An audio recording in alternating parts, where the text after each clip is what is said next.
British author Adam Jacot de Boinod spent 5 years researching over 700 dictionaries from different languages from around the world, culminating in a book titled The Meaning of Tingo and Other Extraordinary Words from Around the World. And his findings suggest that a nation's dictionary says more about its culture than does its guidebook. Indeed, you can tell a lot about a people by analyzing the prevalence and the prominence of certain words in their language. For example, Hawaiians have 65 words to describe fishing nets, 108 words for sweet potato, 42 for sugarcane, and 47 for bananas, all staples of the Hawaiian diet.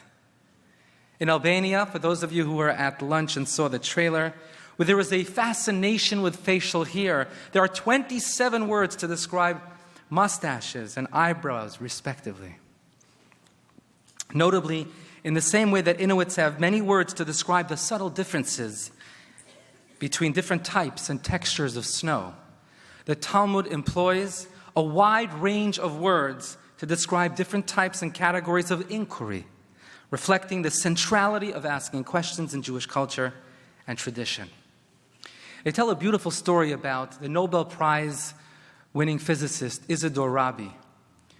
He was once interviewed later on in life, and he was asked, "Who was the greatest influence in your life?" And he said, "Well, it was my mother, of course." And they said, "How do you mean?" And he said, "You see, all the other children, when they came back from school, their parents would ask them, 'What did you learn today?' He said, 'My mother used to ask me, 'Izzy, did you ask a good question today?'" And it was that question that made all the difference.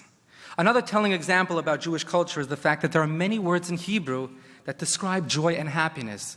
The Midrash counts more than 10 such examples.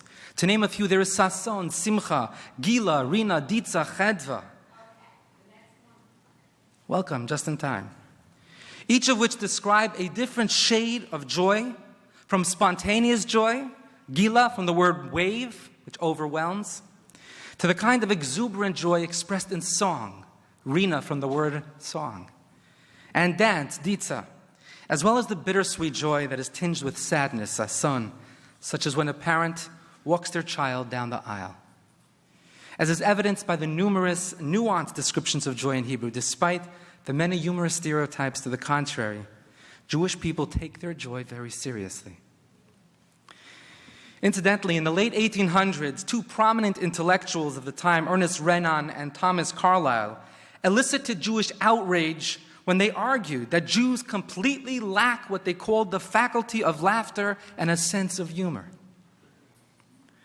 Please God, I'll be giving a talk about Jewish humor tomorrow titled "The Greatest Jewish Joke Ever Written," where I will be quoting an essay about Jewish humor written by the former chief rabbi of England, Rabbi Herman Adler, in 1893 in response to that appalling claim.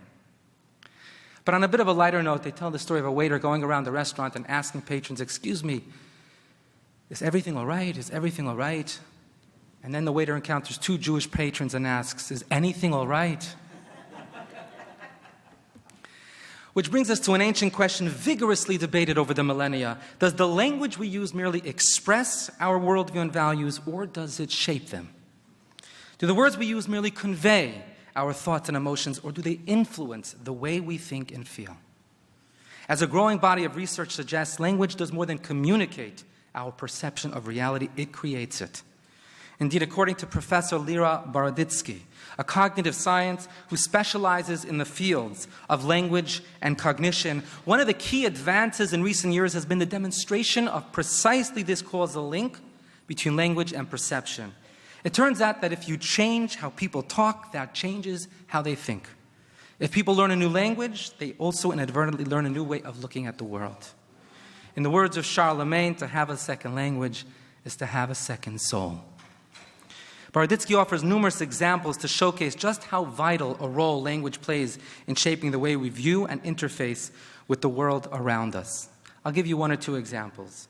For instance, in Parampura, a remote Aboriginal community in Australia, there are no words for left or right.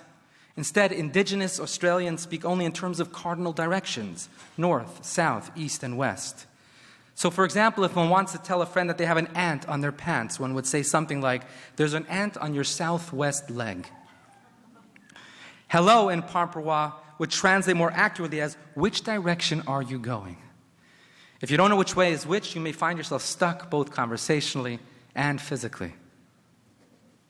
She also points out that in English, events are often described in terms of agents doing things. English speakers will say things like, "John broke the vase," even if it was an accident.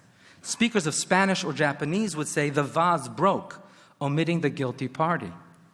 These linguistic differences have acute consequences and the role that agency plays, which in turn affects the blame and accountability of those involved, even within the criminal justice system itself. Since English sentence structures focus on agents and causality, American justice emphasizes finding and punishing the perpetrator rather than aiding the victim. Beyond the above examples, linguistic patterns have also been shown to shape perception and thought to fascinating ends. For example, the Russian language's many descriptors for shades of blue actually enables its speakers to better visualize those colors. In sum, the patterns, structures, and particular words used in each language not only offer a window into a culture's sensibilities, they help shape them as well. Hence the title of this book, The People of the Word, 50 Words That Shaped Jewish Thinking. In its pages, we aim to provide insight into 50 key Hebrew words and the big ideas embedded in their etymology that helped shape Jewish thought and values, and in many instances have led to measurable, real-world impact. For example, one could argue that on the basis that the emphasis on happiness and joy in the Hebrew language, as mentioned earlier, as elucidated in the chapter on happiness, has contributed to the phenomenon that, according to the Gallup Healthways Well-Being Index, Jews score the highest of any faith and non-faith group in the U.S. when it comes to happiness and well-being. Did you know that, friends? You're sitting amongst the happiest people in the country. One could also posit, as did Nobel Prize winner Robert Aumann, during a conversation I had with him while researching this book, that the great emphasis in Jewish tradition and culture on scholarship, on curiosity and critical thinking, as elucidated in the chapters titled Chacham and Rav, have led to their disproportionate representation among Nobel Prize winners. Incidentally, during that interview, he said something fascinating. He says, back in the day when a very wealthy family had a daughter of marriageable age, who did they want her to marry? The son of a family who were incredibly wealthy. And in so doing, they wanted to merge these two families' wealth and consolidate their impact and influence and even their legacies. Today we might call that a merger and acquisition. In the Jewish community, however, when a very wealthy individual had a daughter of marriageable age, do you know where he went? He didn't go to the wealthiest person in town. He marched his way to the Rosh Yeshiva, to the dean of the rabbinical university, and he says, "I have a daughter of marriageable age. Please provide the very best student you have." It's a powerful insight.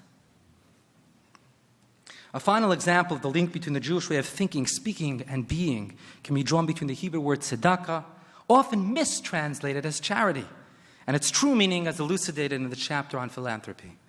The great writer Solomon Rushdie once said, "A culture can be defined by its untranslatable words." This is particularly relevant when we think about the word and the concept of tzedakah, which has so much to teach about the unique Jewish understanding and culture of giving.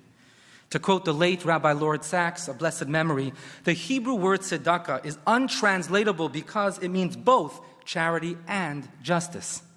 Those two words repel one another in English, because if I give you dollars, because I owe you $100, that's justice. But if I give you $100 because I think you need $100, that's charity. It's either one or the other. It cannot be both. Whereas in Hebrew, tzedakah means both justice and charity. There is no Hebrew word for just charity. In Hebrew, giving is something you have to do. See more in the chapter on tzedakah. And according to the author Paul Valley, who spent 6 years researching a history of Western philanthropy from ancient Greeks and Hebrews to modern times, culminating in a book titled Philanthropy from Aristotle to Zuckerberg, and I quote, "It is therefore perhaps no coincidence that throughout the history of philanthropy, Jews have been consistently generous givers and disproportionately so." A survey in Britain in 2019 showed that 93% of British Jews gave charity compared with 57% of the rest of the population. In the Sunday Times giving list in 2014, more than 12% of the most charitable givers were Jewish, though Jews constitute less than half of 1% of the UK population, according to the last census. In the US as well, Jews give charity in quantities far disproportionate to their numbers. For example, in 2010, 19 out of the top 53 US donors recorded in the Chronicle of Philanthropy were Jewish, including 5 of the list's top 6. The point of the above examples and observations, friends, is not to suggest that Jews are naturally happier, smarter, and kinder, but that Jewish culture, as shaped and molded over the millennia by the Jewish ideas and values expressed in the Hebrew language, provides a universal, paradigm-shifting toolkit and template that can be emulated by all. More than merely a thought-provoking read, we hope this book, like the 50 words upon which it is based, will inspire readers to concrete action that reflects their highest ideals and values. To conclude where we began, in case you were wondering about the meaning of the word tingo, mentioned at the beginning of this introduction, tingo is an invaluable word from the Pasquinese language of Easter Island near Chile, and it means to borrow objects from a friend's house one by one until there's nothing left.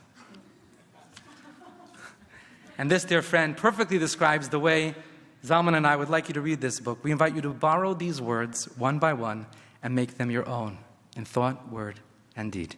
Thank you.